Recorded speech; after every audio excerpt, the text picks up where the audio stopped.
Seaming garter stitch fabric using a mattress stitch.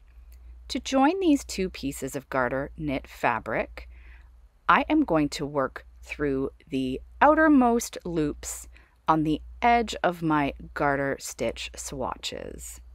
I've created a contrasting color tail and will insert my finishing needle through the lowest rightmost loop on the left piece of fabric. And I'll then work into the lowest loop on the far left edge of my opposing piece of fabric.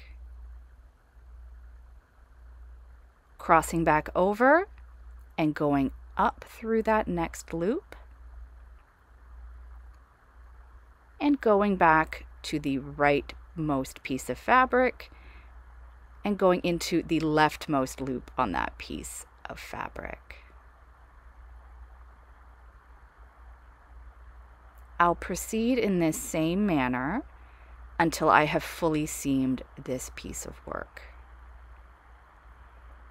Just going up through the next loop on the right piece of fabric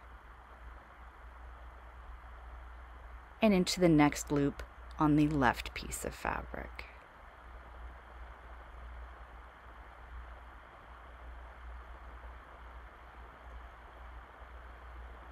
I'm going to give my yarn a tug, and as we can see, that seam disappears.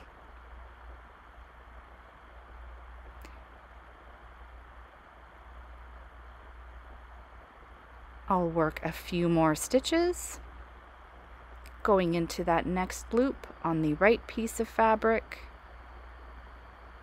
and going up through the next loop on the left piece of fabric. The great thing about seaming garter stitch with a mattress stitch is that it's a very lightweight seam. It produces virtually no bulk in your work.